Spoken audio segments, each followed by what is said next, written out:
আজকে আমি এক্সপ্লেন করব the detective is already dead এই এনিমেটার এপিসোড 4। এপিসোডের শুরুতে দেখানো হয় কিমিজুকা আর নাতসুনাগি গাড়িতে বসে কোথাও জানা যাচ্ছে। এরপর নাতসুনাগি কিমিজুকাকে বলে, কালকে তুমি আমাকে যে কথাটা বলছিলে ওইটা কি সত্য? এরপর কিমিজুকা বলে, তুমি কি আমার কথা বিশ্বাস করো না? যদি বিশ্বাস নাই করে থাকে তাহলে আমার সাথে আসছো কেন? এরপর নাতসুনাগি বলে, আমার এটা ভালো লাগতেছে না। এখানে ডিটেকটিভ আমি আর তুমি আমার অ্যাসিস্ট্যান্ট, বাট কেসটা তুমি সলভ করতেছো। কিমিজুকা বলে, একদিন এমন দিন আসবে যেদিন তুমি আমাকে ছাড়া এইসব কেসগুলো সলভ করতে পারবা। এরপর কিমিজুকা সময় দেখে এবং বলে, আমাদের খুব তাড়াতাড়ি ওখানে যেতে হবে। এরপর নাতসুনাগি বলে, সত্যিই কি আমরা এই কাজটা করতেছি? এরপর কিমিজুকা বলে, হ্যাঁ, আমি কালকেও তোমাকে এই কথাটা বলছিলাম। নাতসুনাগি বলে, কালকে তো তুমি পাগলের মতো কাজ করতেছিলা। এরপর কিমিজুকা বলে, এমনটা বইলো না। এরপর কিমিজুকা ড্রাইভারকে তাড়াতাড়ি গাড়ি চালাতে বলে। সিন শিফট হয়, আমরা দেখতে পাই কিমিজুকা আর নাতসুনাগি কোথাও দৌড়াতে দৌড়াতে যাচ্ছিল। নাতসুনাগি কিমিজুকাকে বলে, আমাদেরকে সাহায্য করার জন্য এখানে কেউ আসবে, কিন্তু এখানে তো শুধু আমরা দুইজনই আছি। কিমিজুকা বলে, যতক্ষণ পর্যন্ত এই কেসটা আমাদের হাতে আছে আমরা সব সামলাতে পারবো, আর সবসময় আমরা যা চাই তা তো আর পাবো না। নাতসুনাগি বলে, তাহলে তুমি কি ভাবতেছো এটা কোথায় লুকায়ে থাকতে পারে? কিমিজুকা বলে, আমি জানি না, নিশ্চয়ই কালকের মতো কোনো না কোনো জায়গায় লুকায়ে থাকবে। এরপর আমাদের ওই জায়গাটা দেখানো হয় যেখানে সাইকাওয়া লাইভ প্রোগ্রাম করতেছিল আর তার সব ফ্যান্স তাকে চেয়ার আপ করতেছিল। কিমিজুকা বলে, এই গানটা আগের রিহার্সাল থেকে অনেকটাই ভিন্ন। নাতসুনাগি বলে, আমাদের সিট কোথায়? কিমিজুকা বলে, আমাদের কোনো সিট নেই, কারণ আমরা তো টিকিটই কাটি নাই। কিমিজুকা বলে, এসব ছাড়ো আর চারদিক দিয়ে খোঁজা শুরু করো।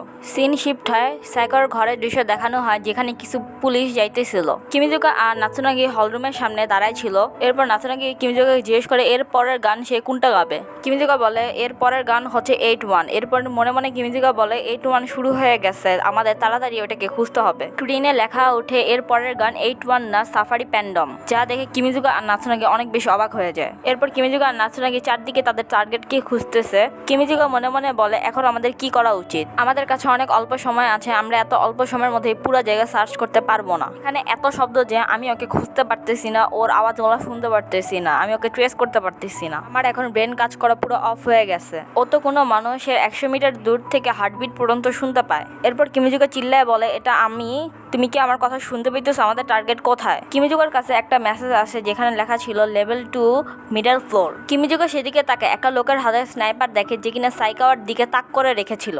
আমাদের দেখানো হয় কিমিজুকাকে ওই মেসেজ পাঠানোর লোকটা আর কেউ না, সেটা হচ্ছে কোমরি। কিমিজুকা সাইকাওয়ার দিকে দৌড়াতে থাকে আর মনে মনে ভাবে যে সাইকাওয়ার বড় সিক্রেট হচ্ছে ওর চোখের ওই আই প্যাচটা। ও এই কথাটা আমাদের সবার কাছ থেকে লুকাইছে। এটা বলে কিমিজুকা আরো তাড়াতাড়ি দৌড়াতে থাকে। তখনই সাইকাওয়া তার চোখ থেকে তার আই প্যাচটা সরায় ফেলে। কিমিজুকা বলে, এটা বিলনের কোনো নেকলেস না, এটা হচ্ছে আসলে সাইকাওয়ার লেফট আই। তখনই কিমিজুকাকে একটা গার্ড আটকে ফেলে। সেই গার্ডটা কিমিজুকাকে আগে যেতে দিচ্ছিল না। তখনই নাতসুনাগি এসে এই গার্ডটাকে ধরে ফেলে আর কিমিজুকাকে সামনের দিকে এগিয়ে যেতে বলে। ওই লোকটা শুট করে দেয় যা সাইকাওয়া ঠিক চোখের সামনে ছিল, কিন্তু তখনই কিমিজুকা এসে তাকে বাঁচায় ফেলে। নেক্সট সিনে দেখানো হয় কিমিজুকা, সাইকাওয়া আর নাতসুনাগি একটা রুমে বসেছিল আর কথা বলতেছিল। সাইকাওয়া বলে, এটা আমার দোষ, আমার এই ইনফরমেশনটা তোমাদের কাছ থেকে লুকানো উচিত ছিল না। সাইকাওয়া বলতে থাকে, আমি ছোটবেলা থেকে আমার লেফট আই দিয়ে দেখতে পাইতাম না, তাই আমার মা বাবা আমাকে একটা নকল চোখ দেয়। এই চোখটা অনেক বেশি সুন্দর ছিল, যা লাগানোর পর থেকে আমার ভিতরে আরো বেশি কনফিডেন্স বেড়ে যায় এবং আমি তখন থেকে এরকম পারফরমেন্স করা শুরু করি। আমার এই খুশি দেখে আমার মা বাবা অনেক খুশি ছিল, কিন্তু আমাদের খুশির আর বেশি দিন ছিল না। 3 বছর আগে আমার মা বাবা মারা যায় যখন আমার বয়স 11 বছর ছিল। তখন থেকে এত বড় বাসায় আমি সবসময় একাই থাকতাম। এরপর থেকে আমার সাথে ছিল শুধু আমার এই লেফট আইটা। এটা আমার জন্য অনেক একটা মূল্যবান জিনিস, এর জন্য আমি এটাকে সবসময় লুকায় রাখতাম। যখন আমি কোনো বড় স্টেজ পারফরমেন্স করতাম তখন একবার হলো আমি আমার এই চোখের আইপ্যাচটা খুলতাম যাতে আমার মা বাবার আত্মার শান্তি পায়। আমি কখনো ভাবতে পারি নাই যে কোনো মানুষ আমার এই চোখের পিছনে পড়ে যাবে। আজকে তুমি আমার জীবন বাঁচাইছো ডিটেকটিভ, আর তুমি আমার সিক্রেটটা জেনে ফেললা, আর তুমি এটাও বুঝে গেছো ওই লোকটা আমার কিসের ক্ষতি করতে চেয়েছিল, আর তুমি আমার জীবন বাঁচাইছো। সাইকাওয়া ওদের দুজনকে অনেক বেশি থ্যাংক ইউ জানায়। নাতসুনাগি বলে, এটার কোনো প্রয়োজন নাই। কিমিজুকা ভাবতে থাকে এখানে সবকিছু ঠিক আছে, কারো কোনো ক্ষতি হয়নি এবং সেই লোকটাকেও আমরা ধরে ফেলছি, কিন্তু আমি এসব দেখেও আর না দেখার ভান করে থাকতে পারবো না। কিমিজুকা সাইকাওয়াকে বলে, তুমি কি এখন বলবা না তুমি আমাকে আর নাতসুনাগি কেন মারতে চাইছিলা? সাইকাওয়া কিছুক্ষণ চুপ থাকে আর বলে, এসব কেমন ধরনের কথা বলতেছো ডিটেকটিভ? তুমি বলতে চাচ্ছ আমি তোমাদের দুজনকে মারতে চাইছি? নাতসুনাগি কিমিজুকাকে বলে, তুমি এসব কি বলতেছো? ও তো ওর সিক্রেট আমাদের অনেক আগেই বলে দিচ্ছে, আর সাইকাওয়া কখনই আমাদেরকে মারতে চায় নাই। নাই। কিমিজুকা বলে সাইকোয়া তো ওর সিক্রেটটা আমাদের বলেছে, কিন্তু এটা বলে নেই ও কেন মিথ্যা কথা বলতেছে। এরপর কিমিজুকার ফোনে একটা ফোন আসে। আমি বলে তোমার কথাই সত্য ছিল কিমিজুকা, আমরা বোমটাকে ডিফিউজ করতে পারছি। এটা অনেক বেশি রিস্কি জিনিস ছিল, এটাতে তোমরা এক ঝটকাতে সবাই মরে যেতে পারতা। কিমিজুকা তার ফোনে স্পিকার অন করে সেই কথাগুলো সেখানকার থাকা সবাইকে শোনায়। কিমিজুকা কোয়ামেকে থ্যাংক ইউ বলে আর ফোনটা রেখে দেয়। কিমিজুকা সাইকোয়াকে বলে এখন তুমি আমাদেরকে সত্য বলো। এরপর নাচনাকি বলতে থাকে ওই বোমটা হয়তো বা সাইকোয়াকে মারার জন্য কেউ লাগাইতে পারে। এখানে প্রথম থেকেই দুইটা টার্গেট ছিল। কিমিজুকা বলে এখানে একটা টার্গেট ছিল সাইকার লেফট আই আর একটা টার্গেট ছিল আমরা দুইজন। সাইকোয়া প্রথম থেকে ক্রিমিনালদের প্ল্যানগুলো জানতো। এসব জানার পরও সে আমাদেরকে কিছু বলে নাই, কারণ সে নিজে বাঁচাইছিল এবং আমাদেরকে মারতে চাইছিল। এসব শুনে নাচনাকি বলে সাইকোয়া তো একটা আইডল, ও কেন এসব করতে যাবে। কিমিজুকা বলে সাইকোয়া এসব জিনিস করবে না, নিশ্চয়ই ওকে কেউ চিঠি পাঠাইছে। তুমি যদি নিজের লেফট আই না ভাঙতে চাও তাহলে তুমি কিমিওকো কিমিজুকাকে মেরে ফেলো। ওই লোকগুলো আমাকে মেরে ফেলতে চাইছিল এবং তোমার চোখটাকে নষ্ট করে দিতে চেয়েছিল। নাচনাকি বলে স্পেসের কেন এত ইন্টারেস্ট সাইকোয়ার চোখের উপর।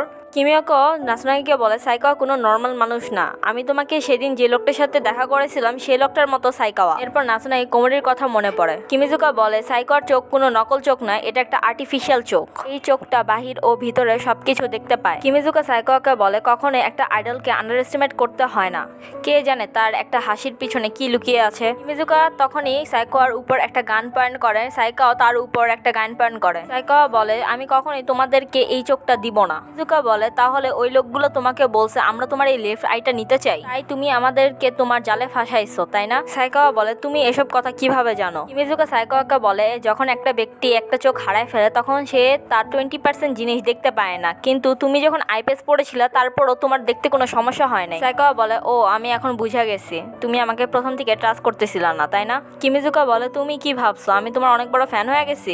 সাইকোয়া কিমিজুকাকে বলে তুমি এত অল্প সময়ের মধ্যে এত কিছু কিভাবে জানতে পারলা। এইসব আমি আমার ওল্ড পার্টনারের কাছ থেকে ট্রেনিং নিয়েছি, তাই আমি সব কিছু এত অল্প সময়ের মধ্যে জানতে পারছি। কিমিজুকা বলে তুমি এখন তোমার গানটা নিচে নামায় রাখো, কারণ তোমার কাছে আর কোনো অপশন নাই।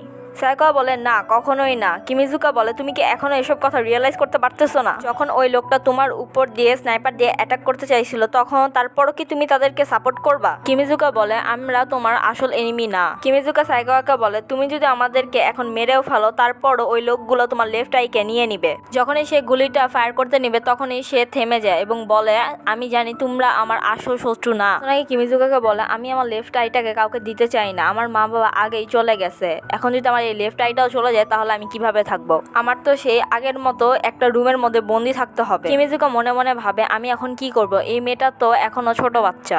তখন নাচনাকি বলে ওঠে তুমি যদি একা ফিল করো তাহলে তুমি চাইলে কিন্তু আমাদের সাথে বিচে যেতে পারো, আমরা কিন্তু সেখানে যাচ্ছি, তুমি সেখানে অনেক বেশি মজা করতে পারবা কারণ আমরা সবাই বন্ধু। সাইকোয়া বলে তুমি কেন আমাকে এই কথা বলতেছো, আমি তো তোমাদের দুজনকে মারতে চাইছি। নাচনাকি বলে আমরা এত তাড়াতাড়ি মরবো না। সাইকোয়া বলে আমি এসব কিছু ডিজার্ভ করি না। নাচনাকি সাইকোয়াকে বলে তুমি তো একা, তুমি চাইলে কিন্তু আমাদের সাথে বন্ধুত্ব করতে পারো। নাচনাকি বলে আমি যা ভাবছি এখানে তার সবকিছু বিপরীত হয়েছে।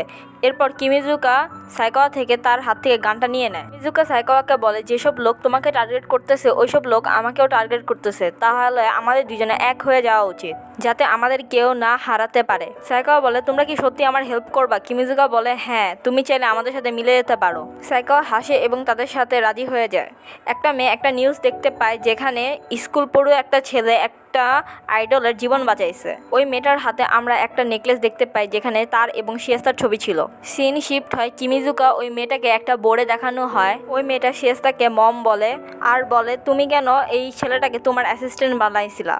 কিমিজুকা বলে আমি তোমার থেকে বেশি ভ্যালুয়েবল। মেয়েটা কিমিজুকার উপর চিল্লিয়ে বলে মমের অ্যাসিস্ট্যান্ট তো আমার হওয়া উচিত ছিল। শিয়াস্তা ওই মেয়েটাকে তার কাছে রাখে এবং বলে তোমরা দুজন যদি একসাথে কাজ করো তাহলে যে কোনো জিনিস তোমরা খুব তাড়াতাড়ি সলভ করতে পারবা। শিয়াস্তা বলে কিমিজুকা অনেক বেশি স্মার্ট কিন্তু ও ফিজিক্যাল দিক থেকে অনেক বেশি দুর্বল, আর তুমি ফিজিক্যালি অনেক বেশি স্ট্রং, তোমাকে কেউ হারাতে পারবে না, কিন্তু তোমার দিমাগ অনেক আস্তে চলে। শিয়াস্তা বলে তোমরা দুজন যদি একসাথে কাজ করতে পারো তাই তোমরা তোমাদের উইকনেসটা বুঝতে পারবা আর খুব তাড়াতাড়ি খুব ভালো জিনিস করতে পারবা। মেয়েটা বলে মম আমার তো আপনার সাথে কাজ করার অনেক ইচ্ছা ছিল। শিয়াস্তা বলে তুমি এটা বলে আমাকে আন্ডার এস্টিমেট করো না। শিয়াস্তা বলে আমার ব্রেন 10 গুণ বেশি ফাস্ট কিমিজুকা থেকে, আর তোমার থেকে আমি 10 গুণ বেশি শক্তিশালী। এ কারণে আমি চাই তোমরা যখন একসাথে কাজ করো, কারণ তোমাদের একসাথে কাজ করলে কেউ তোমাদের হারাতে পারবে না। আর এখানে আমাদের এপিসোড 4 শেষ হয়ে যায়। আপনারা সবাই কমেন্ট করে জানান এই এনিমেটা আপনাদের কেমন লাগতেছে।